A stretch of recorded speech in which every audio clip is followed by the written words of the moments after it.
Good morning, my dear students. Yesterday's class we came to know what happened and how and why he had opened a roadside tea shop. Yesterday you came to know. Today we are going to learn remaining lesson, page number 199, paragraph number 12. It was a sheer chance that I was away that night. I had gone to Pauri to buy my school books. I stayed the night at my uncle's house. We felt the tremors. We ran out into the open again and again, and remorse came.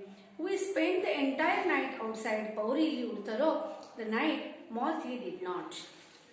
On that day, what happened? Our bridge where he went. In month of October, one day he went towards his uncle. It was nearby. His uncle was living in Pauri. There he went. Why he went towards his uncle? He went towards his uncle to purchase school book.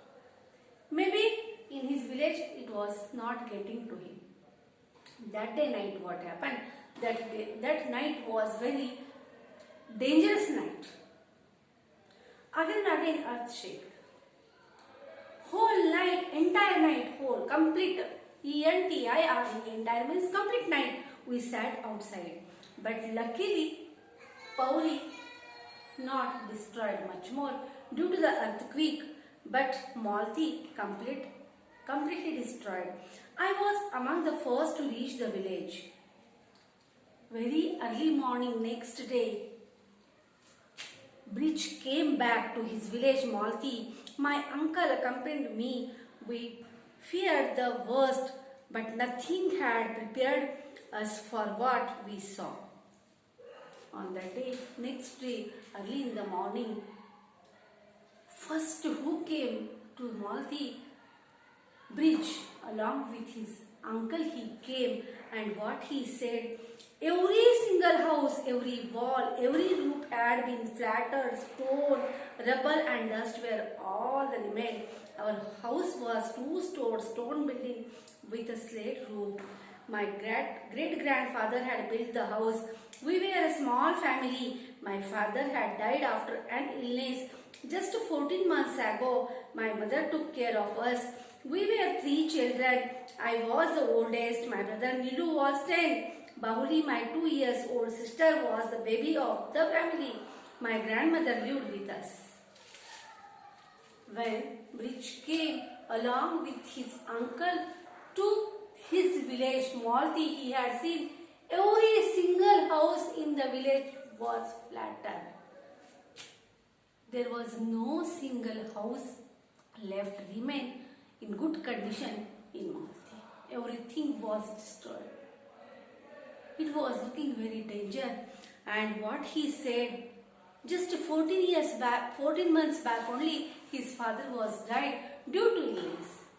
In his family, who was living, when I was telling you story, I told you story at that time, I told you himself, his brother name was Nilu, who was 10 years old, his mother and his grandmother. His sister, she was 2 years old. She was the baby in that family. So how many members were there in the family? There were 5 members were there in family. And directly, indirectly, all responsibility came towards whom? Towards Bridge. He is telling the house where they were living, that house was built by his great-grandfather. It was double-storied house.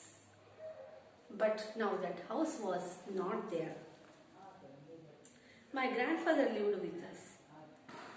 When the soldiers began to clear the rabbits, my uncle led me away. I was in the complete daze, too numb to feel anything. The soldiers had set up a makeshift camp. Someone gave me tea and biscuit. I don't know how long I was there. Suddenly it was evening and uncle was standing beside me. They have taken the bodies to the river bank, he said gently. Come, you must perform the last rites before sunset. Tomorrow we will go back to Pauri. As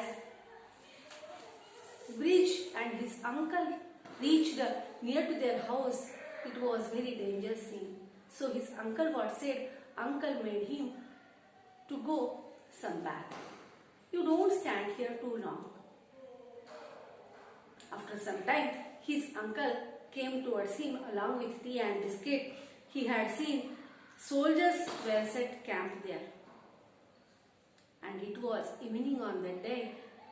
His uncle came towards him where he was stood alone. He was in the deep sorrow. His uncle said, "Now get up." All bodies, soldiers removed out from the house. They kept those bodies near to the riverside. "Let us go. You must have to finish the last. What are the last performance there? You must have to complete that one. I had last seen my family while leaving for Pauri." His uncle said, "Finish everything." "I had last seen my family while leaving for Pauri. They stood at the doorway and waved. Ma, Dadi, Neelu and Bauli. That is the way I will always remember them, smiling and waving at me, not as the white, short, lifeless figures I saw." He remembered on the day when he was going to Pauri, everyone came to give him send-off. They stood outside of the house and they made him buy. Everyone given him courage. "Go purchase your books and come back." That day once again he remembered. They have not found her. Not as white word showed lifeless figures I saw. Bahuli, she was not there. With his thinking only, he reached along with his uncle where near to the riverside. He seen there were only 3 dead bodies he had seen. Whose dead bodies? His brother Neelu, his mother and his grandmother. Bahuli, she was not there. Suddenly he asked, "Bahuli, my sister, where is she?" "They have not found her," my uncle said. "The white animals, Bridge, don't look like that. She is dead." "But we must find her," I shouted. "Bridge, get a grip on yourself," uncle pleased. But I was beyond reasoning. I ran back to the village, to the spot where my house had stood. There was still so much debris. I scrambled round, shifting the earth and stones. How long I was on my knees, searching, crying, searching. "Boy, it is no use," a voice said. I looked up. The speaker was the army officer who had supervised the relief operation. "There is no one alive in there," he said. "Whom are you looking for?" "My sister, Sahib." "My sister, Sahib," I said, fighting to control my tears. "All I want is to give her a proper cremation." I stopped, conscious that I was babbling. I could not see that he was bone tired. I looked as if he had not slept for days. His uniform was covered with dust. His face was grimy, but through all the dust and grime, I saw his eyes were kind. "My men have been on their feet for days," he said softly, as if talking to himself. "They have done all they could here. Tomorrow at the daybreak, we will go another village just like this, then another." He looked away at the sun setting behind and peaks down in the valley. The pious burnt row upon row. The officer muttered something, shook his head and turned away. A terrible despair influmed me. I lay there among the ruins of my house and cried. As he had seen, there were only 3 dead bodies. His uncle said, "You don't worry now, you should not think something. Maybe as she was small, any wild animal had took her body. Now you should not waste your time, you don't feel bad."